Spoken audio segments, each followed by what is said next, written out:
시골 노인네한테 이런 건 과분하죠? 며느리 한서연은 사람들 앞에서 순애의 목걸이를 발로 짓밟았습니다. 탈의실에 울려 퍼진 쾅 소리와 킥킥거리는 웃음소리. 순애는 떨리는 손으로 부서진 목걸이를 주워들었습니다. 여보, 이젠 나도 가만히 있지 않을 거야. 그날부터 시골 노인네의 조용하지만 치밀한 복수가 시작됐는데 과연 며느리는 어떤 결말을 맞이하게 될까요? 듣기 전에 한 가지 궁금해요. 지금 이 영상을 어떤 상황에서 보고 계신가요? 출근길? 자기 전? 댓글로 알려주시면 저도 같이 공감하면서 이야기 나눌게요. 자, 그럼 오늘의 이야기 들어볼까요? 박순애는 창밖을 내다보았습니다. 높고 반듯한 아파트 건물들이 빼곡히 들어차 있었고 그 사이로 보이는 하늘은 고향 마을에서 보던 것보다 훨씬 좁았습니다. 56해를 시골에서 살았던 순애에게 이 강남이란 곳은 참 낯설었죠. 하지만 외아들 명준이가 결혼하면서 이곳으로 오라고 했을 때 순애는 주저하지 않았습니다. 남편을 떠나보낸 지 1년 혼자 시골집을 지키는 것보다 아들 곁에 있는 게 나으리라 생각했으니까요. 어머니, 짐 정리는 다 되셨어요? 며느리 한서연이 거실로 들어오며 물었습니다. 37의 서연은 키가 크고 늘씬했으며 화장기 없는 얼굴조차 도시적인 세련미가 묻어났습니다. 뷰티 회사 홍보팀 부장이라는 직함답게 옷차림부터 말투까지 모든 게 반듯했죠. 응, 다 했어. 별거 없어서 금방이더라고. 순애는 웃으며 대답했습니다. 실제로 가져온 짐이라곤 옷가지 몇 벌과 남편 사진, 그리고 시골집에서 쓰던 이불 정도였으니까요. 서연은 잠시 순애의 낡은 이불을 바라보더니 살짝 미간을 찌푸렸습니다. 어머니, 그 이불은 좀 오래된 것 같은데 새 걸로 사드릴까요?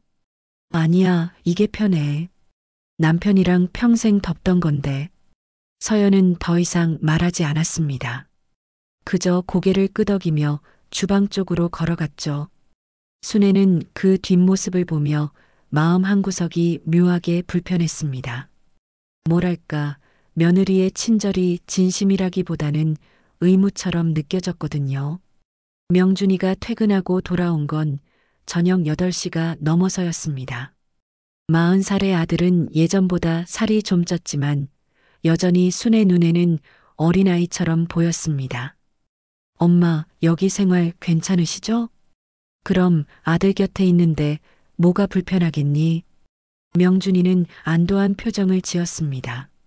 서연이 식탁에 음식을 차리며 말했죠. 어머니는 그냥 집에만 편히 계세요. 밖에 나가시면 불편하실 거예요. 여기 사람들 다 스타일 있고 어머니 같은 분은 좀 다르시잖아요. 순애는 그 말의 의미를 정확히 알아챘습니다. 시골 사람이니까 나서지 말라는 뜻이었죠. 하지만 순애는 내색하지 않았습니다. 그저 웃으며 고개를 끄덕였을 뿐입니다. 그래, 알았어. 나는 집에서 살림이나 거들게. 그날 밤 순애는 작은 방에 누워 천장을 바라봤습니다. 남편 사진이 협탁 위에 놓여 있었고 그 옆엔 남편이 생전에 순애에게 선물했던 순금 목걸이가 있었습니다. 손때 묻은 케이스를 열자 은은한 금빛이 어둠 속에서도 빛났죠. 여보, 내가 여기서 잘할 수 있을까? 순애는 작게 속삭였습니다. 물론 대답은 없었습니다. 하지만 순애는 남편이 늘 해주던 말을 기억했습니다. 당신은 강한 사람이야. 어디서든 잘 살 거야. 순애는 목걸이를 꼭 쥐고 눈을 감았습니다. 다음 날 아침 순애는 일찍 일어나 아침 준비를 했습니다. 된장찌개를 끓이고 밥을 지었죠. 명준이가 좋아하던 시골식 반찬도 몇 가지 만들었습니다. 서연이 주방으로 들어오더니 눈을 크게 떴습니다. 어머니, 이게 다 뭐예요? 아침 차렸지. 명준이가 이런 거 좋아하잖아. 서연은 잠시 당황한 듯 했습니다. 그러더니 애써 미소를 지으며 말했죠. 아, 네, 근데 저희는 보통 간단하게 먹어요. 빵이랑 커피 정도요. 어머니, 너무 애쓰지 마세요. 순애는 고개를 끄덕였지만 마음속으론 서운했습니다. 아들이 좋아하는 건데 뭐가 문제지? 하지만 순애는 참았습니다. 며느리 비위를 거스르고 싶지 않았으니까요. 며칠이 지나면서 순애는 조금씩 이 집의 규칙을 배워갔습니다. 아침은 간단하게, 저녁은 서연이 정한 메뉴대로, 그리고 거실 소파에는 함부로 앉지 말 것. 특히 서연의 친구들이 오는 날엔 방에만 있어야 했습니다. 어머니, 오늘 제 친구들 오는데 방에 계시면 안 될까요? 좀 불편할 것 같아서요. 순애는 매번 고개를 끄덕였습니다. 아들만 잘 살면 됐지 뭐. 그렇게 스스로를 달랬죠. 하지만 가슴 한구석엔 뭔가 답답한 것이 쌓여갔습니다. 어느 날 저녁 명준이가 말했습니다. 엄마, 서연이가 엄마 생각해서 하는 말이니까 너무 서운해하지 마세요. 서운하긴 나는 괜찮아. 순애는 웃었지만 그 웃음은 예전처럼 환하지 않았습니다. 명준이는 그걸 눈치채지 못했습니다. 아니, 눈치채지 않으려 했는지도 모르죠. 그렇게 한 달이 지났습니다. 순애는 이제 이 집에 보이지 않는 규칙들에 익숙해졌습니다. 아침엔 조용히, 낮엔 눈에 띄지 않게, 저녁엔 빨리 방으로 들어가는 것. 하지만 순애는 불평하지 않았습니다. 아들이 행복해 보였으니까요. 명준이는 서연과 손을 잡고 웃었고 그 모습만으로도 순애는 충분했습니다. 어느 금요일 저녁이었습니다. 서연이 거실에서 전화 통화를 하고 있었는데 목소리가 평소보다 밝았습니다. 응, 이번 주말에 우리 집에서 할게. 어머니도 오시라고 할게. 순애는 부엌에서 설거지를 하다 말고 귀를 기울였습니다. 어머니라는 말에 가슴이 두근거렸죠. 혹시 서연이 마음을 연 건가 싶었습니다. 서연이 전화를 끊고 순애에게 다가왔습니다. 어머니, 이번 주말에 제 친구들 모임이 있는데 같이 가실래요? 정말? 나도 가도 돼? 순애는 기쁜 마음에 앞치마를 벗으며 물었습니다. 서연은 웃으며 고개를 끄덕였죠. 네, 이사 온 지 한 달 됐으니까 기념도 할 겸요. 토요일 오후 3시예요. 순애는 그날 밤 잠을 설쳤습니다. 오랜만에 사람들을 만난다는 생각에 설레기도 했고 한편으론 걱정도 됐습니다. 내가 실수하진 않을까? 며느리 친구들 앞에서 창피 주는 건 아닐까? 하지만 순애는 긍정적으로 생각하기로 했습니다. 이제 며느리가 나를 받아들이려는 거겠지. 토요일 아침 순애는 일찍 일어나 준비를 했습니다. 옷장에서 가장 깨끗한 옷을 꺼냈고 남편이 사준 브로치도 달았습니다. 작은 나비 모양의 브로치였는데 시골 장터에서 샀지만 순애에겐 무척 소중한 물건이었죠. 거울을 보며 머리도 단정히 빗었습니다. 어머니, 준비되셨어요? 서연이 방문을 열며 물었습니다. 그리고 순애의 모습을 보더니 잠시 표정이 굳었죠. 하지만 금방 미소를 지으며 말했습니다. 아, 네, 그럼 가시죠. 모임 장소는 강남의 한 고급 피트니스 클럽이었습니다. 입구부터 화려했고 안으로 들어서자 샹들리에가 반짝이는 로비가 나왔습니다. 순애는 주눅이 들었습니다. 이런 곳은 처음이었거든요. 서연아, 한 여자가 손을 흔들며 다가왔습니다. 명품 핸드백을 들고 있었고 목엔 반짝이는 목걸이가 걸려 있었습니다. 서연이 반갑게 인사했죠. 언니, 오랜만이에요. 여기 우리 시어머니세요. 아, 안녕하세요. 그 여자는 순애를 위아래로 훑어보더니 어색하게 웃었습니다. 순애도 웃으며 인사했죠. 안녕하세요. 저는 박순애라고 합니다. 아, 네, 반가워요. 라운지에 도착하자 이미 4명의 여자들이 앉아 있었습니다. 모두 서연처럼 세련된 차림이었고 테이블 위엔 와인 잔과 과일 접시가 놓여 있었습니다. 서연이 순애를 소개했습니다. 여러분, 우리 시어머니세요. 시골에서 오셨어요. 아, 안녕하세요. 여자들은 일제히 순애를 바라봤습니다. 그 시선이 순애에겐 부담스러웠습니다. 마치 자신이 전시된 것 같은 기분이었죠. 순애는 어색하게 웃으며 자리에 앉았습니다. 대화가 시작됐습니다. 여자들은 최근에 다녀온 해외여행, 새로 산 명품백, 아이들 교육 문제 같은 이야기를 나눴습니다. 순애는 그저 듣기만 했습니다. 끼어들 틈도 없었고 무슨 말을 해야 할지도 몰랐으니까요. 그런데 어머니, 그 브로치 예쁘네요. 한 여자가 순애의 가슴에 달린 브로치를 가리키며 말했습니다. 순애는 화들짝 놀라며 손으로 브로치를 만졌죠. 아, 이거요? 남편이 사준 거예요. 장터에서 샀지만 저한텐 보물이죠. 그 순간 테이블에 잠시 정적이 흘렀습니다. 여자들은 서로 눈빛을 주고받았고 누군가 작게 웃음을 터뜨렸습니다. 서연이 재빨리 말했죠. 어머니는 옛날 것들을 소중히 하세요. 요즘 사람들은 잘 이해 못하지만요. 아, 그렇구나. 근데 요즘은 그런 스타일 잘 안 하잖아요. 한 여자가 웃으며 말했습니다. 다른 여자도 거들었죠. 맞아. 빈티지도 아니고 혹시 전통시장에서 사셨어요? 응, 그렇지. 근데 금은 금이잖아. 어디서 샀든. 순애는 웃으며 대답했지만 가슴속은 불편했습니다. 여자들의 웃음소리가 귓가에 맴돌았거든요. 서연도 웃고 있었습니다. 순애는 그 웃음이 자신을 비웃는 것처럼 느껴졌습니다. 어머니, 와인 드실래요? 서연이 물었지만 순애는 고개를 저었습니다. 아니야, 난 괜찮아. 그럼 주스라도 드릴게요.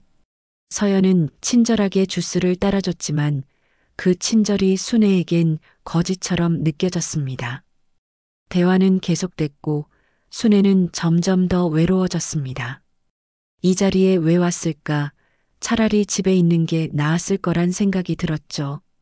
1시간쯤 지났을 때 한 여자가 순애에게 물었습니다. 어머니, 시골에선 뭐 하셨어요?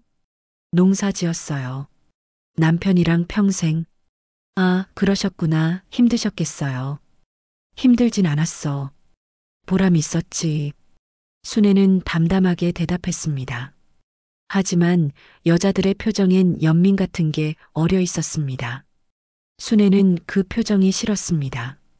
동정받고 싶지 않았거든요. 모임이 끝나고 집으로 돌아오는 길 서연이 말했습니다. 어머니, 오늘 어떠셨어요? 응, 좋았어. 순애는 거짓말을 했습니다. 좋지 않았지만 며느리에게 그렇게 말할 수 없었죠. 서연은 고개를 끄덕이며 앞을 바라봤습니다. 다음에도 또 모임 있으면 같이 가요.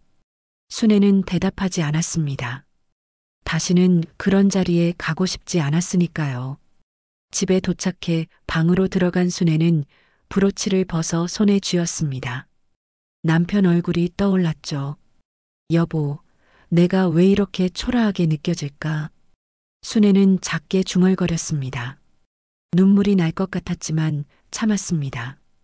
울면 안 된다고 생각했거든요. 하지만 가슴속 어딘가에선 작은 균열이 생기기 시작했습니다. 모임 이후 일주일이 지났습니다. 순애는 여전히 조용히 지냈지만 마음속 어딘가엔 무언가 걸린 듯한 느낌이 있었습니다. 서연의 친구들이 보냈던 그 시선, 비웃음 섞인 웃음소리가 자꾸만 떠올랐거든요. 하지만 순애는 애써 잊으려 했습니다. 별일 아니야. 그냥 내가 예민한 거겠지. 화요일 아침이었습니다. 서연이 출근 준비를 하다가 순애에게 다가왔습니다. 손에 뭔가 들고 있었는데 예쁘게 포장된 상자였습니다. 어머니, 이거 드릴게요. 이게 뭐니? 순애는 의아한 표정으로 상자를 받았습니다. 서연은 환하게 웃으며 말했죠. 피트니스 센터 회원권이에요. 어머니도 건강 챙기셔야죠. 거기 가시면 요가도 하고 수영도 할 수 있어요.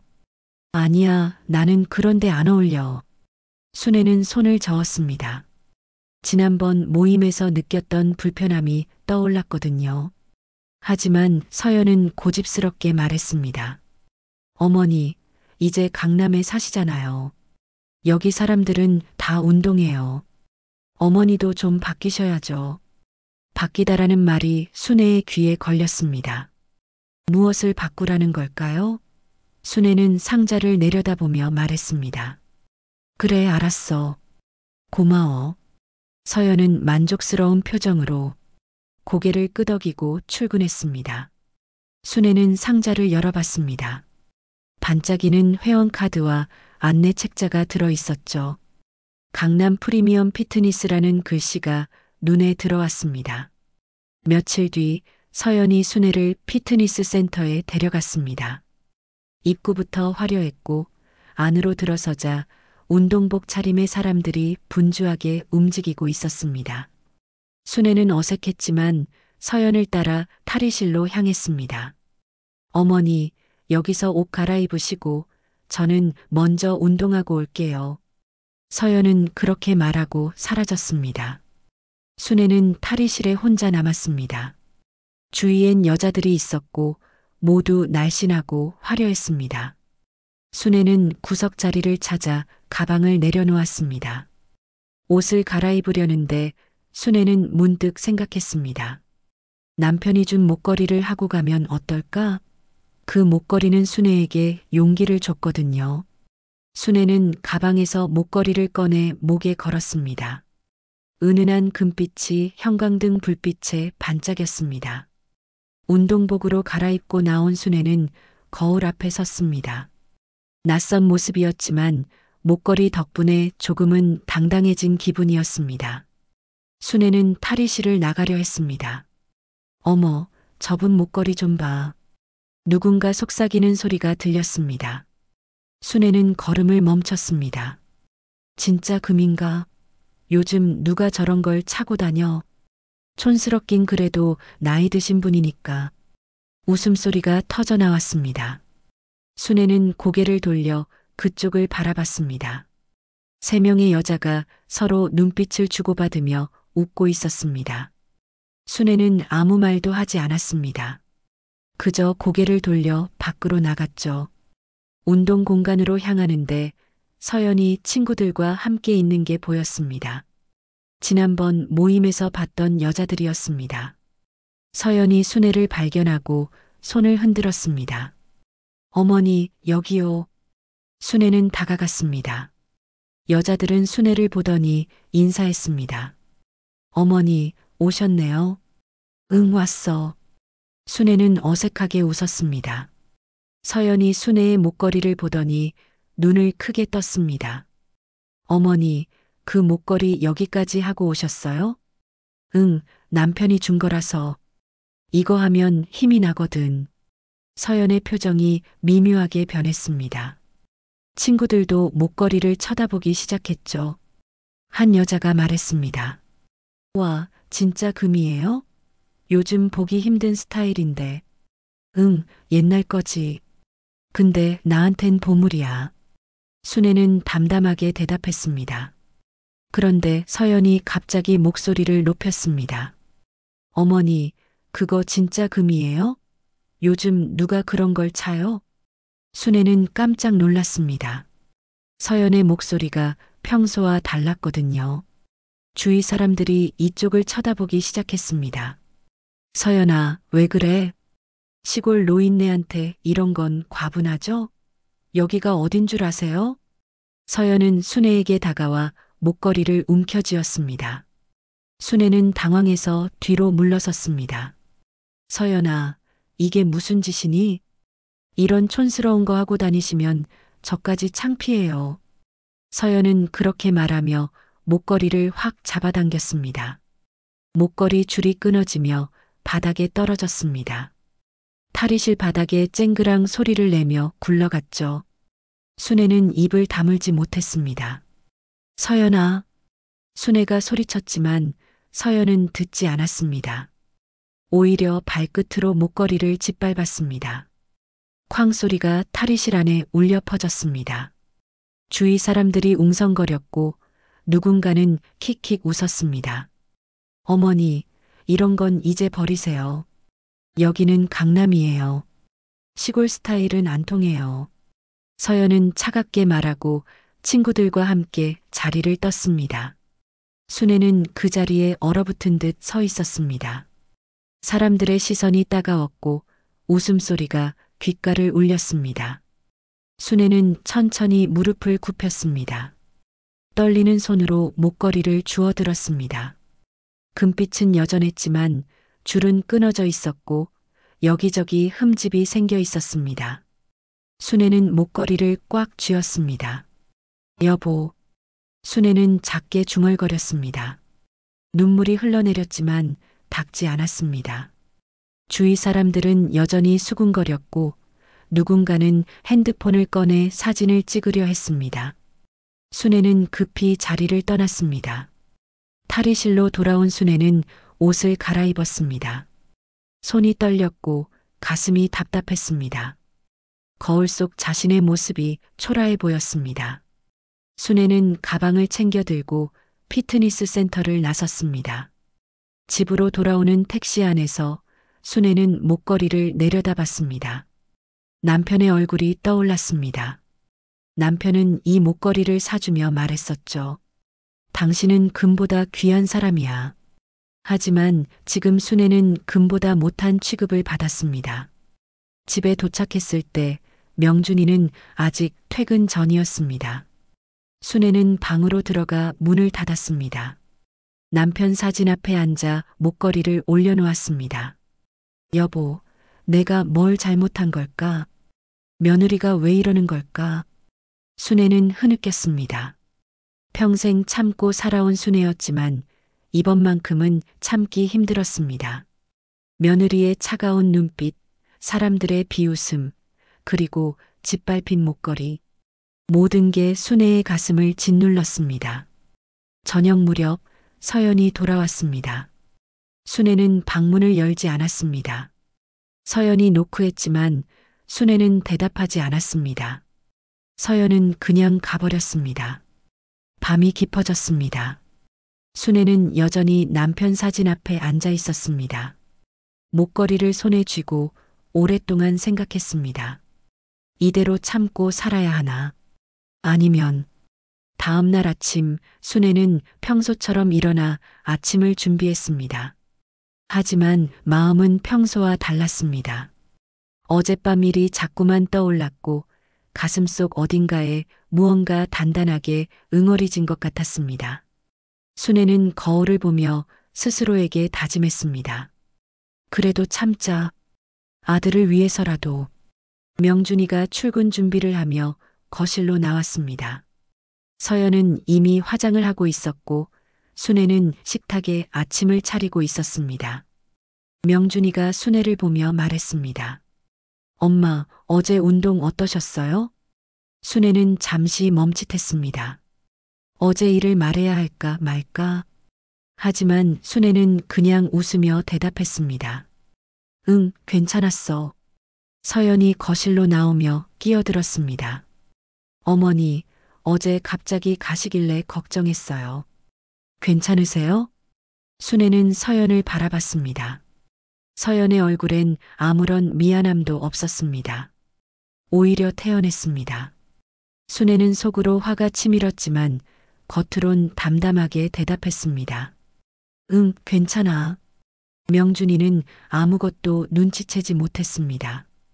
그저 시계를 보며 서둘러 아침을 먹었고 서연과 함께 출근했습니다.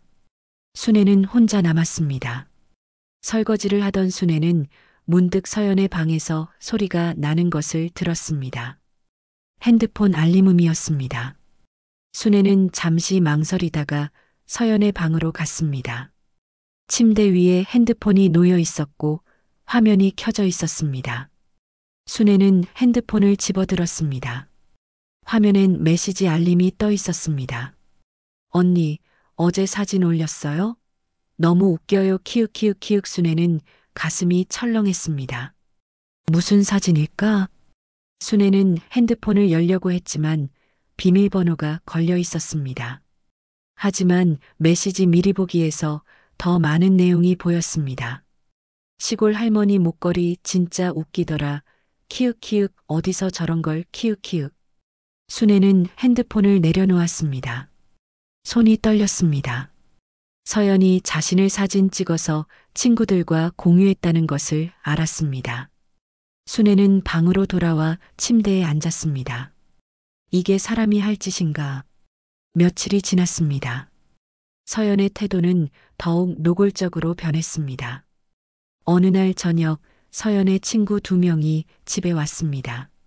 순애는 인사를 하려고 거실로 나갔는데 서연이 차갑게 말했습니다. 어머니, 손님 오셨으니까 거실엔 앉지 마세요. 냄새 배요. 순애는 멈칫했습니다. 냄새라니. 순애는 매일 씻었고 깨끗하게 지냈습니다. 하지만 서연은 태연하게 친구들과 소파에 앉았습니다. 순애는 아무 말도 하지 못하고 방으로 들어갔습니다. 문을 닫고 나서도 거실에서 들려오는 웃음소리가 귓가를 울렸습니다. 순애는 귀를 막았지만 소용없었습니다. 서연의 목소리가 들렸습니다. 우리 시어머니, 농촌 스타일 그대로예요. 옷도 촌스럽고 말투도 그렇고. 언니, 그래도 시어머니잖아요. 그러니까요, 그게 문젠데. 어디 데리고 나가기도 민망해요. 웃음소리가 다시 터져나왔습니다. 순애는 이불을 뒤집어 썼습니다. 눈물이 흘러내렸지만 소리내어 울지 않았습니다. 명준이한테 들킬까봐 두려웠거든요. 주말이었습니다. 명준이가 서연과 함께 쇼핑을 나갔고 순애는 혼자 집에 있었습니다. 순애는 서연의 방을 청소하다가 옷장 속에서 큰 쇼핑백을 발견했습니다. 안을 들여다보니 명품 핸드백과 옷들이 가득 들어 있었습니다. 가격표가 그대로 붙어 있었는데 수백만 원짜리들이었습니다. 순애는 놀랐습니다. 명준이 월급이 많은 편이 아니었거든요. 어떻게 이런 걸 살 수 있을까? 순애는 더 찾아봤습니다. 옷장 깊숙한 곳에서 서류 뭉치를 발견했습니다. 서류를 펼쳐보니 대출 관련 문서였습니다. 명준이 이름으로 된 대출이 몇 건 있었고 금액이 상당했습니다. 순애는 가슴이 철렁했습니다. 명준이가 왜 이런 빚을? 그때 문 여는 소리가 들렸습니다. 순애는 서둘러 서류를 제자리에 놓고 방을 나왔습니다. 서연과 명준이 쇼핑백을 들고 들어오고 있었습니다. 서연이 순애를 보며 말했습니다. 어머니, 뭐 하셨어요? 청소 좀 했어. 아, 제 방은 건드리지 마세요. 제가 알아서 할게요. 서연의 목소리는 차갑고 단호했습니다. 순애는 고개를 끄덕이고 부엌으로 갔습니다. 명준이는 아무 말도 하지 않았습니다. 저녁을 먹을 때 순애는 명준이에게 조심스럽게 물었습니다. 명준아, 요새 회사 일은 어때? 괜찮아요, 엄마. 그래, 혹시 힘든 일 있으면 엄마한테 말해. 명준이는 웃으며 고개를 저었습니다. 하지만 순애는 명준이의 눈빛에서 피로를 읽었습니다. 서연이 끼어들었습니다. 어머니, 명준이는 제가 잘 챙기니까 걱정 마세요.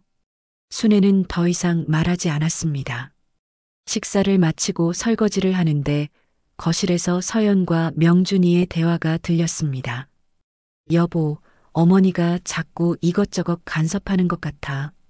우리 일에. 서연아, 엄마가 걱정돼서 그러는 거야. 그래도 불편해. 차라리 요양원 같은 데 계시면 어때? 순애는 설거지하던 손을 멈췄습니다. 요양원이라니.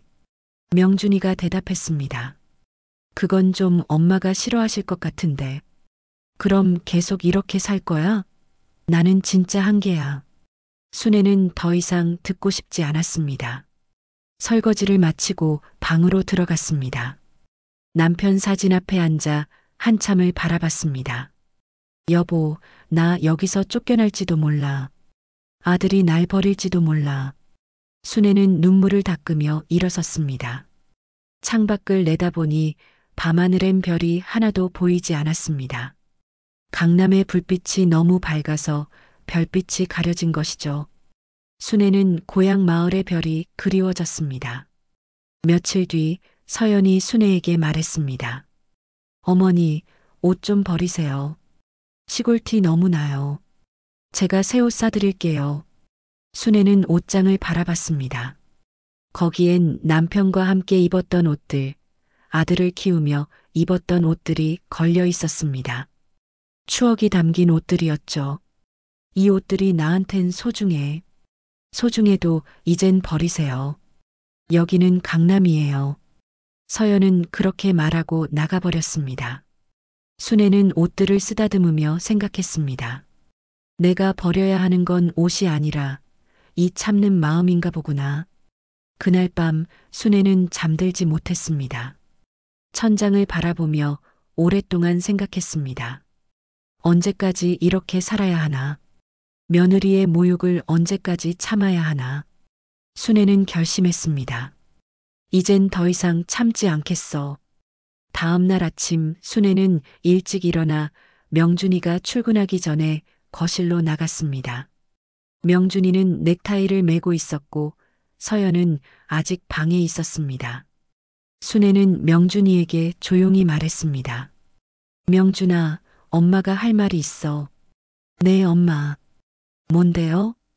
명준이는 시계를 보며 서둘러 넥타이를 고쳤습니다. 순애는 심호흡을 하고 말했습니다.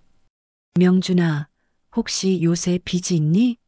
엄마가 청소하다가 서류를 봤는데. 명준이의 얼굴이 굳어졌습니다. 잠시 침묵이 흘렀고 명준이가 작게 한숨을 쉬었습니다. 엄마, 그건 회사 일 때문에 잠깐 빌린 거예요. 곧 갚을 수 있어요. 얼마나 빌렸는데? 엄마, 걱정 마세요. 제가 알아서 할게요. 명준이는 더 이상 대답하지 않았습니다. 그때 서연이 방에서 나왔습니다. 순애와 명준이를 번갈아 보더니 물었습니다. 무슨 얘기 하세요? 아무것도 아니야. 명준이가 재빨리 대답했습니다. 서연은 의심스러운 눈빛으로 순애를 바라봤지만 더 묻지 않았습니다. 명준이와 서연은 서둘러 출근했고 순애는 다시 혼자 남았습니다. 순애는 거실 소파에 앉아 생각했습니다. 명준이의 표정, 그 불안한 눈빛, 분명 뭔가 문제가 있었습니다. 순애는 결심했습니다. 알아봐야겠어. 내 아들이 무슨 일을 겪고 있는지. 순애는 친정 조카인 태수를 떠올렸습니다. 태수는 회계사였고 서울에서 일하고 있었습니다. 순애는 핸드폰을 꺼내 태수에게 전화를 걸었습니다. 태수야, 이모야. 이모, 안녕하세요. 어떻게 지내세요? 응, 잘 지내. 근데 태수야, 이모가 부탁 좀 해도 될까? 순애는 명준이의 상황을 설명했습니다. 대출 서류를 본 것, 서연의 명품 쇼핑, 그리고 집안 분위기가 이상하다는 것. 태수는 심각하게 들었습니다. 이모, 형부 회사 이름이 뭐예요? 순애는 명준이가 다니는 회사 이름을 알려줬습니다. 태수가 말했습니다. 알겠어요. 제가 한번 알아볼게요. 며칠만 기다려주세요. 전화를 끊고 나서 순애는 조금 마음이 놓였습니다. 하지만 동시에 불안했습니다. 뭔가 큰 문제가 있을 것 같았거든요. 며칠 뒤 태수에게서 전화가 왔습니다. 순애는 방문을 닫고 조용히 전화를 받았습니다. 이모, 저예요. 응, 태수야. 알아봤니? 네, 이모, 형부 회사가 지금 횡령 사건에 연루돼 있어요. 순애는 가슴이 철렁했습니다. 횡령이라니? 네, 회사 자금이 빠져나간 정황이 있는데 형부 명의로 된 계좌가 연결돼 있대요. 근데 이상한 건 실제로 형부가 한 건지 아니면 누군가 형부 이름을 이용한 건지 불분명해요. 순애는 서연을 떠올렸습니다. 서연은 뷰티 회사 홍보팀 부장이었습니다. 회사 돈을 다룰 위치에 있었죠. 태수야, 며느리 회사도 좀 알아봐 줄 수 있니? 형수님 회사요? 알겠어요. 며칠 뒤 태수가 다시 전화했습니다. 이번엔 목소리가 더 심각했습니다. 이모, 형수님 회사에서도 문제가 있어요. 협력사 거래 내역이 조작된 정황이 있고 뒷돈이 오간 흔적도 있어요. 근데 형수님이 직접 관여한 건지는 확실하지 않지만 형수님 부서에서 처리한 건 맞아요. 순애는 모든 퍼즐이 맞춰지는 느낌이었습니다. 서연이 명준이를 이용한 것입니다. 서연은 자신의 횡령을 숨기기 위해 명준이 이름을 이용했고 만약 문제가 생기면 모든 걸 명준이에게 뒤집어 씌울 계획이었던 거죠. 태수야, 증거를 모을 수 있겠니? 이모, 그건 쉽지 않아요. 제가 회계사지만 직접 조사할 권한은 없어요. 그럼 어떻게 해야 하니? 국세청이나 검찰에 제보하는 수밖에 없어요. 익명으로 할 수 있어요. 순애는 잠시 생각했습니다. 며느리를 고발한다는 것, 그건 곧 가족을 무너뜨리는 일이기도 했습니다. 하지만 명준이를 지키려면 이 길밖에 없었습니다. 태수야, 도와줄 수 있겠니? 네, 이모. 제가 최대한 도와드릴게요. 그날 밤 순애는 잠들지 못했습니다. 남편 사진을 보며 속삭였습니다. 여보, 내가 이래도 되는 걸까? 며느리를 고발하는 게 맞는 걸까? 물론 대답은 없었습니다. 하지만 순애는 남편이라면 뭐라고 했을지 알았습니다. 아들을 지켜야지. 내가 지키지 않으면 누가 지키겠어. 다음 날 순애는 서연을 유심히 관찰했습니다. 서연은 평소처럼 행동했지만 순애는 이제 달랐습니다. 서연의 모든 행동이 거짓처럼 보였죠. 주말이었습니다. 서연이 순애에게 서류 뭉치를 들고 왔습니다. 어머니, 이거 좀 도장 찍어주실 수 있어요? 이게 뭔데? 재산세 줄이려면 잠깐 제 이름으로 집을 돌려야 해요. 세금 문제 때문에요. 순애는 서류를 받아봤습니다. 복잡한 법률 용어들이 가득했고 순애는 잘 이해할 수 없었습니다. 명준이는 아니? 명준 오빠도 동의했어요. 어머니만 도장 찍으시면 돼요. 순애는 망설였습니다. 하지만 서연은 재촉했습니다. 어머니, 빨리 안 하면 세금 폭탄 맞아요. 우리 모두 손해예요. 순애는 결국 도장을 찍었습니다. 서연은 만족스러운 표정으로 서류를 챙겨갔습니다. 순애는 불안했습니다. 내가 잘못한 건 아닐까? 며칠 뒤 태수에게서 연락이 왔습니다. 이모, 집 명의가 바뀌었어요? 응, 며느리가 세금 때문에 그래야 한다고 해서. 이모, 그거 사기예요. 집이 완전히 형수님 이름으로 넘어갔어요. 이모 이름은 어디에도 없어요. 순애는 온몸에 힘이 빠졌습니다. 서연이 자신을 완전히 속인 것입니다. 집까지 빼앗아 간 거죠.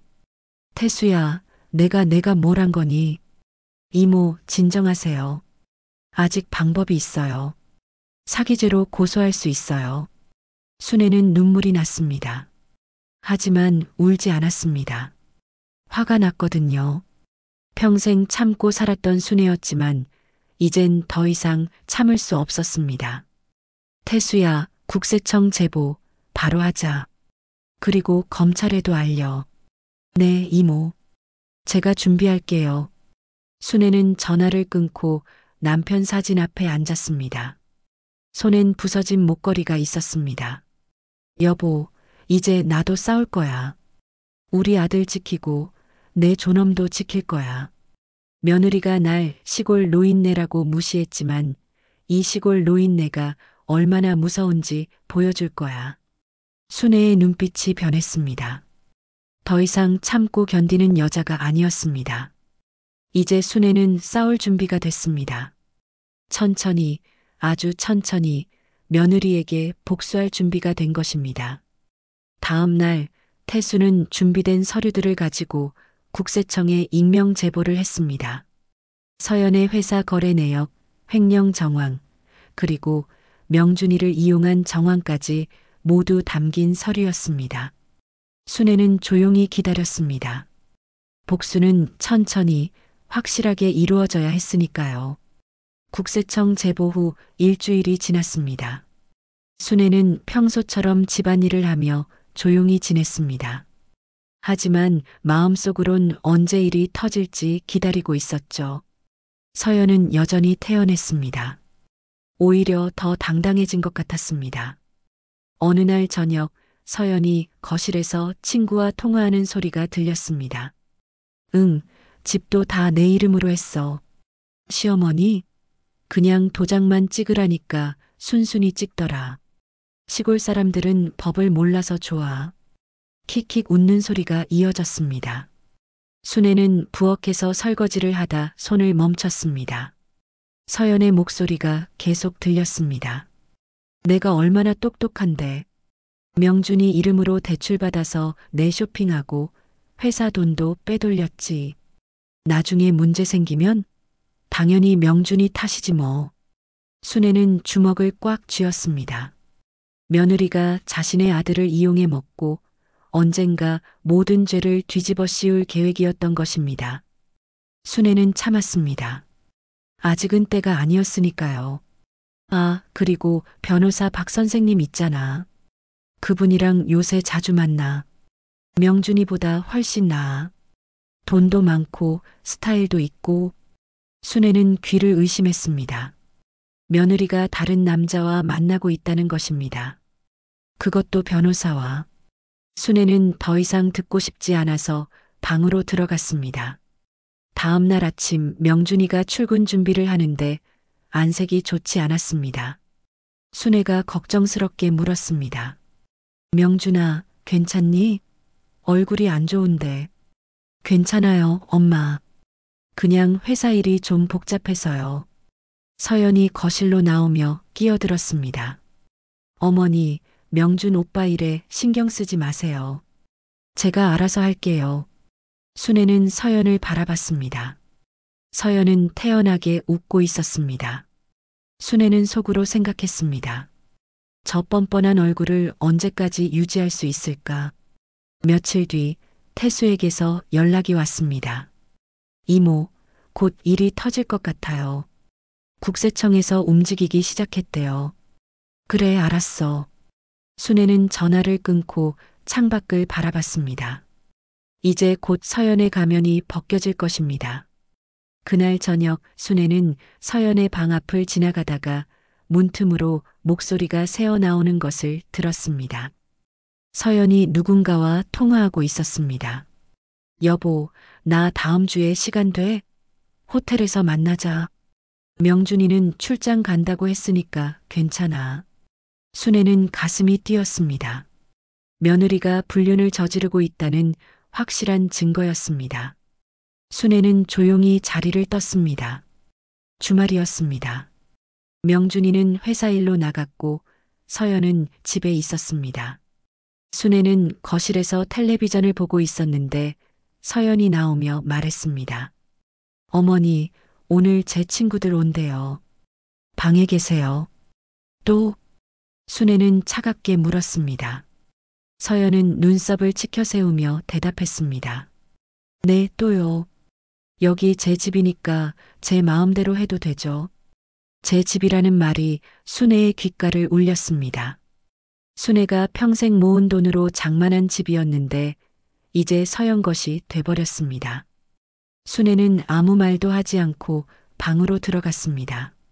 1시간쯤 지나서 거실에서 떠들썩한 소리가 들렸습니다. 서연의 친구들이 온 것입니다. 순애는 방문을 살짝 열고 밖을 내다봤습니다. 4명의 여자가 소파에 앉아 와인을 마시고 있었습니다. 서연아, 진짜 대단하다. 시어머니 집까지 뺏었다며? 한 여자가 웃으며 말했습니다. 서연이 자랑스럽게 대답했습니다. 쉬웠어.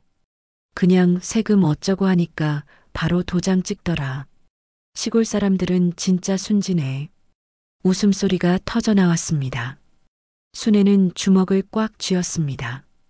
근데 남편은 몰라. 명준이? 걔는 바보야. 내가 뭘 하든 모르더라. 요새 변호사랑 만나는 것도 전혀 눈치 못 채. 와, 진짜 뻔뻔하다. 근데 걸리면 어쩌려고? 서연은 태연하게 웃으며 말했습니다. 걸려도 괜찮아. 다 명준이 탓으로 돌리면 돼. 어차피 서류는 다 명준이 이름으로 돼 있으니까. 나는 피해자인 척하면 끝이야. 순애는 더 이상 참을 수 없었습니다. 방문을 열고 거실로 나갔습니다. 여자들이 놀라서 순애를 바라봤습니다. 서연의 얼굴이 굳어졌습니다. 어머니, 왜 나오셨어요? 내가 왜 나오면 안 되니? 여기가 내 집이라고 했지만 아직 내 아들이 사는 집이야. 서연의 친구들이 어색하게 웃었습니다. 서연은 일어서며 차갑게 말했습니다. 어머니, 지금 엿듣고 계셨어요? 엿듣는 게 아니라 다 들렸어. 내가 하는 짓거리들 다 알아. 서연의 얼굴이 붉어졌습니다. 하지만 곧 비웃듯 웃으며 말했습니다. 알긴 뭘 알아요? 시골 할머니가 뭘 안다고. 어머니는 그냥 조용히 계세요. 안 그러면 요양원 보낼 거예요. 친구들이 웅성거렸습니다. 순애는 서연을 똑바로 바라보며 말했습니다. 내가 나를 뭘로 보는지 알아. 무시해도 되는 시골 노인네로 보지. 하지만 말이야, 이 시골 노인네가 생각보다 무섭다는 걸 곧 알게 될 거야. 서연은 코웃음 쳤습니다. 무섭긴요. 어머니가 뭘 할 수 있는데요? 법도 모르고 돈도 없으면서. 순애는 웃었습니다. 차갑게, 아주 차갑게. 두고 봐. 내가 무릎 꿇는 날이 올 거야. 순애는 그렇게 말하고 방으로 들어갔습니다. 서연은 친구들에게 손사래를 치며 말했습니다. 신경 쓰지 마. 노인네가 헛소리하는 거야. 하지만 서연은 알지 못했습니다. 순애가 이미 모든 준비를 끝냈다는 것을, 복수의 칼날이 서연을 향해 다가오고 있다는 것을. 그날 밤 태수에게서 문자가 왔습니다. 이모, 내일 아침 뉴스 보세요. 일이 터집니다. 순애는 문자를 보고 남편 사진 앞에 앉았습니다. 여보, 내일이면 끝이야. 며느리의 가면이 벗겨질 거야. 우리 아들도 지킬 수 있을 거야. 순애는 부서진 목걸이를 손에 쥐었습니다. 내일이면 이 목걸이의 한을 풀 수 있을 것입니다. 순애는 창밖을 바라봤습니다. 어둠 속에서도 순애의 눈빛은 빛나고 있었습니다. 복수의 불꽃으로.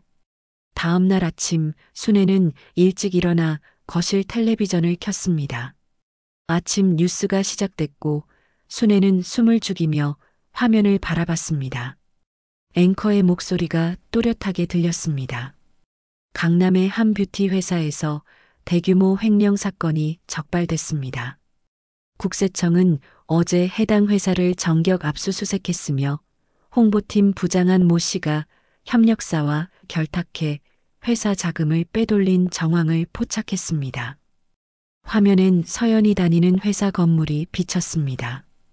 국세청 직원들이 박스를 들고 나오는 모습이 보였죠. 순애는 가슴이 뛰었습니다. 드디어 시작된 것입니다. 그때 서연의 방에서 비명소리가 들렸습니다. 뭐야 이게? 서연이 황급히 거실로 뛰어나왔습니다. 핸드폰을 들고 있었는데 얼굴이 새하얗게 질려 있었습니다. 서연은 텔레비전 화면을 보더니 그 자리에 주저앉았습니다. 안 돼, 이럴 수가. 순애는 조용히 서연을 바라봤습니다. 서연은 떨리는 손으로 핸드폰을 다시 들었습니다. 누군가에게 전화를 거는 것 같았지만 받지 않는 모양이었습니다. 변호사님, 저예요. 전화 좀 받아주세요. 서연의 목소리는 다급했습니다. 하지만 여전히 연결되지 않았죠. 서연은 몇 번이나 전화를 걸었지만 모두 허사였습니다. 순애는 속으로 생각했습니다. 그 변호사도 이미 내 곁을 떠났겠지. 명준이가 출근 준비를 하고 거실로 나왔습니다. 텔레비전 화면을 보더니 놀라서 물었습니다. 서연아, 이게 무슨 일이야? 내 회사잖아. 서연은 명준이를 보며 울먹였습니다. 오빠, 나나 어떡해? 도대체 무슨 일이 있었던 거야? 명준이는 당황한 표정으로 서연을 바라봤습니다. 서연은 대답하지 못했습니다. 그때 문 두드리는 소리가 들렸습니다. 명준이가 문을 열자 2명의 남자가 서 있었습니다. 검찰입니다. 한서연 씨 계십니까? 서연은 비명을 지르며 뒤로 물러섰습니다. 검사 한 명이 서류를 꺼내 보였습니다. 한서연 씨, 업무상 횡령 및 배임 혐의로 긴급 체포하겠습니다. 안 돼요. 저 아무것도 안 했어요. 서연은 울부짖었지만 검사는 차갑게 말했습니다. 출석하셔서 소명하시기 바랍니다. 동행하시죠. 명준이가 앞을 막으며 소리쳤습니다. 잠깐만요. 이게 무슨 일인지 설명 좀 해주세요. 따로 연락드리겠습니다. 지금은 한서연 씨만 동행하면 됩니다. 서연은 끌려가듯 현관 밖으로 나갔습니다. 돌아서며 순애를 바라봤는데 그 눈빛엔 원망이 가득했습니다. 하지만 순애는 아무 표정도 짓지 않았습니다. 그저 조용히 지켜볼 뿐이었죠. 문이 닫히고 나서 명준이는 그 자리에 주저앉았습니다. 엄마 도대체 무슨 일이에요? 서연이가 왜 저러는 거예요? 순애는 명준이 옆에 앉았습니다. 그리고 조용히 말했습니다. 명준아, 엄마가 다 말해줄게. 내 며느리가 뭘 했는지. 순애는 모든 것을 설명했습니다. 서연이 회사 돈을 빼돌린 것, 명준이 이름으로 대출을 받은 것, 집 명의를 사기로 빼앗은 것, 그리고 변호사와 불륜을 저지른 것까지. 명준이는 듣는 내내 얼굴이 굳어갔습니다. 거짓말이에요, 엄마. 서연이가 그럴 리 없어요. 명준아, 엄마가 증거도 다 있어. 태수가 조사한 거야. 내 며느리는 처음부터 널 이용했어. 나중에 문제 생기면 다 내 탓으로 돌릴 계획이었어. 명준이는 고개를 저었습니다. 믿고 싶지 않았겠죠. 하지만 순애는 태수가 보낸 서류들을 명준이에게 건넸습니다. 명준이는 떨리는 손으로 서류를 펼쳐봤습니다. 대출 서류, 계좌 이체 내역, 서연과 변호사의 호텔 예약 기록. 모든 것이 명확했습니다. 명준이는 서류를 바닥에 떨어뜨리고 양손으로 얼굴을 감쌌습니다. 엄마 나 바보였어요. 아무것도 몰랐어요. 순애는 명준이의 등을 쓰다듬었습니다. 명준아, 내 잘못이 아니야. 내 며느리가 너무 교활했을 뿐이야. 며칠이 지났습니다. 뉴스는 연일 서연의 횡령 사건을 보도했습니다. 협력사와 결탁해 수억 원을 빼돌렸고 명준이 이름을 이용해 대출을 받아 개인적으로 사용했다는 내용이었습니다. 여론은 서연을 향해 비난의 화살을 쏟아냈습니다. 강남 여부장의 이중생활이라는 제목의 기사가 포털 사이트 메인을 장식했습니다. 서연의 사진과 함께 명품 쇼핑, 불륜 의혹까지 모든 것이 드러났습니다. 순애는 뉴스를 보며 담담하게 생각했습니다. 자업자득이지. 일주일 뒤 서연이 보석으로 풀려났습니다. 하지만 회사에선 해고됐고 주위 사람들은 모두 등을 돌렸습니다. 변호사도 연락을 끊었고 친구들도 멀어졌죠. 서연은 완전히 혼자가 됐습니다. 비 오는 어느 날 저녁 초인종이 울렸습니다. 순애가 문을 열자 서연이 서 있었습니다. 비에 흠뻑 젖은 모습이었고 눈은 울어서 퉁퉁 부어 있었습니다. 명준이는 출장을 간 상태였고 집엔 순애만 있었습니다. 어머니, 서연의 목소리는 떨렸습니다. 순애는 아무 말도 하지 않고 서연을 바라봤습니다. 어머니, 저 정말 잘못했어요. 용서해 주세요. 서연은 무릎을 꿇었습니다. 비에 젖은 머리카락이 얼굴에 달라붙었고 눈물이 뺨을 타고 흘러내렸습니다. 제발 한 번만 용서해 주세요. 다시 살고 싶어요.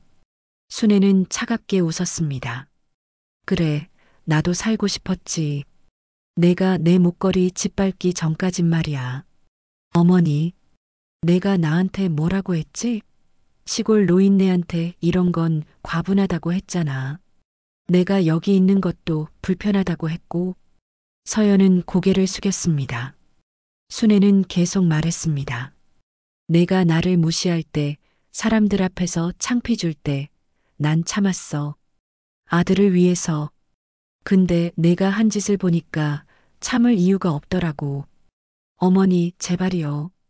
서연은 바닥에 엎드려 빌었습니다. 하지만 순애는 움직이지 않았습니다. 그때 내 목걸이 밟을 때처럼 무릎 꿇고 빌면 생각해보지. 서연은 그대로 바닥에 이마를 찧었습니다. 한 번, 두 번, 세 번. 순애는 그 모습을 내려다봤습니다. 하지만 가슴 한구석에선 연민이 일어나지 않았습니다. 서연이 자초한 일이었으니까요. 이제 가. 다신 이 집에 오지 마.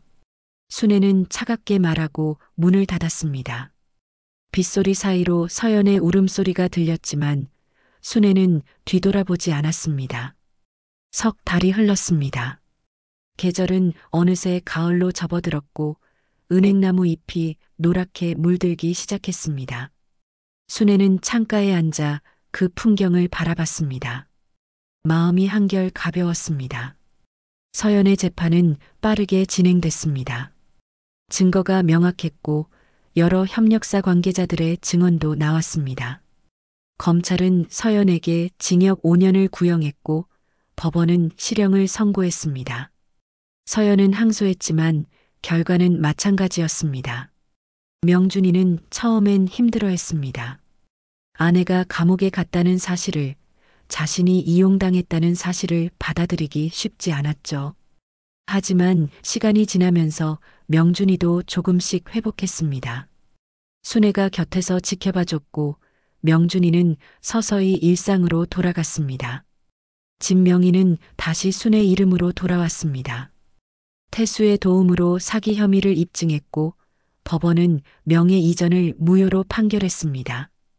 순애는 등기부등본을 보며 안도의 한숨을 쉬었습니다. 어느 날 순애는 남편 사진 앞에 앉았습니다.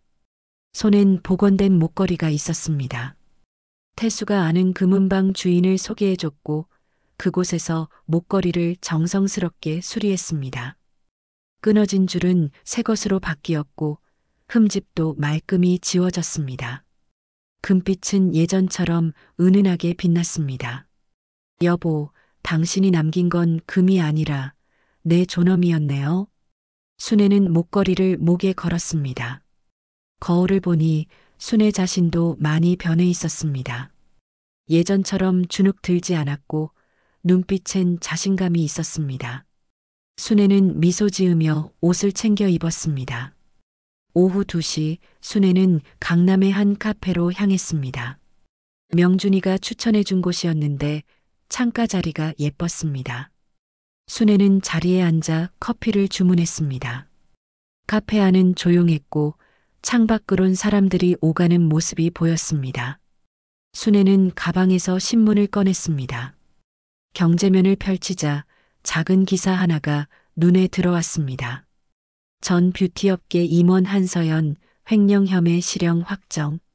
순애는 기사를 천천히 읽었습니다. 서연은 항소심에서도 징역 5년을 선고받았고 추가로 벌금 3억 원이 부과됐다고 했습니다. 기사 끝엔 이런 문장이 있었습니다. 한 씨는 법정에서 눈물을 흘리며 용서를 구했으나 재판부는 죄질이 불량하다며 엄벌을 내렸다. 순애는 신문을 접었습니다. 가슴속에 복잡한 감정이 일었지만 후회는 없었습니다. 서연이 자초한 일이었고 순애는 단지 진실을 드러냈을 뿐이었으니까요. 커피잔을 들어 올리며 순애는 창밖을 바라봤습니다. 햇살이 따스했고 거리엔 사람들이 웃으며 걷고 있었습니다. 순애도 그들처럼 평범한 일상을 되찾았습니다. 며칠 뒤 명준이가 퇴근하고 돌아왔습니다. 손에 꽃다발을 들고 있었습니다. 엄마, 이거 드려요. 어머, 이게 뭐니? 그냥요. 엄마한테 고마워서요. 명준이는 수줍게 웃었습니다. 순애는 꽃다발을 받아들고 향기를 맡았습니다. 국화꽃이었습니다. 명준아, 엄마는 그저 당연한 일을 했을 뿐이야. 아니에요. 엄마가 아니었으면 저 큰일 날 뻔했어요. 서연이한테 완전히 속았으니까. 명준이는 소파에 앉으며 한숨을 쉬었습니다. 순애도 옆에 앉았습니다. 명준아, 이제 다 지나간 일이야. 앞으로만 보자. 네, 엄마. 명준이는 고개를 끄덕였습니다. 순애는 명준이의 어깨를 토닥였습니다. 아들이 다시 웃을 수 있게 된 것만으로도 순애는 충분했습니다. 한 달 뒤 순애는 고향 마을을 찾았습니다. 남편 산소에 성묘를 가기 위해서였습니다. 기차를 타고 3시간을 달려 순애는 익숙한 시골 풍경을 마주했습니다. 논밭이 펼쳐져 있었고 하늘은 강남에서 보던 것보다 훨씬 넓었습니다. 산소에 도착해 순애는 무릎을 꿇고 앉았습니다. 남편 이름이 새겨진 비석을 쓰다듬으며 말했습니다. 여보, 나 이제 괜찮아요. 당신이 남긴 목걸이로 내 존엄을 지켰어요. 바람이 불어왔고 나뭇잎이 바스락거렸습니다. 순애는 목걸이를 만지작거렸습니다. 금빛이 햇살에 반짝였습니다. 며느리는 날 시골 노인네라고 무시했지만 오히려 그게 내 힘이었어요. 시골에서 배운 끈기, 참을성, 그리고 정의감. 그게 다 당신이 가르쳐 준 거예요. 순애는 눈물을 닦았습니다. 슬픈 눈물이 아니라 후련한 눈물이었습니다. 서울로 돌아온 순애는 다시 일상으로 돌아왔습니다. 아침엔 명준이를 위해 밥을 짓고 낮엔 산책을 하고 저녁엔 책을 읽었습니다. 평범하지만 평온한 날들이었습니다. 어느 날 순애는 예전에 갔던 그 카페를 다시 찾았습니다. 같은 자리에 앉아 커피를 주문했습니다. 창밖을 보니 계절은 어느새 겨울로 접어들고 있었습니다. 첫눈이 내리기 시작했고 거리는 하얗게 물들어갔습니다. 순애는 커피잔을 들어 올리며 미소 지었습니다. 목걸이는 여전히 목에 걸려 있었고 그 금빛은 순애의 삶을 비추고 있었습니다. 시골 노인네, 그게 나여서 다행이지. 순애는 속으로 중얼거렸습니다. 그리고 커피를 한 모금 마셨습니다. 따뜻하고 부드러운 맛이 입안 가득 퍼졌습니다. 창밖에 눈은 계속 내렸고 순애는 그 풍경을 바라보며 평화로운 시간을 보냈습니다. 복수는 끝났고 순애는 다시 자신의 삶을 되찾았습니다. 더 이상 누구에게도 무시당하지 않는 당당한 여자로 말입니다. 집으로 돌아온 순애는 남편 사진 앞에 목걸이를 조심스럽게 올려놓았습니다. 여보, 우리 이겼어요. 품격은 끝까지 무너지지 않는 사람에게 있다는 걸 증명했어요. 순애는 사진 속 남편을 바라보며 웃었습니다. 남편도 웃고 있는 것 같았습니다. 순애는 창문을 열어 찬 공기를 들이마셨습니다. 새로운 계절이, 새로운 삶이 시작되고 있었습니다. 그리고 순애는 알았습니다. 진짜 품격은 화려한 옷이나 명품이 아니라 어떤 시련 속에서도 무너지지 않는 마음에서 나온다는 것을. 그것이 바로 시골 노인네 박순애가 세상에 남긴 메시지였습니다. 오늘 사연이 마음에 남으셨다면 구독과 좋아요, 댓글로 함께 기억해 주세요. 여러분의 한마디가 다음 이야기의 시작이 됩니다.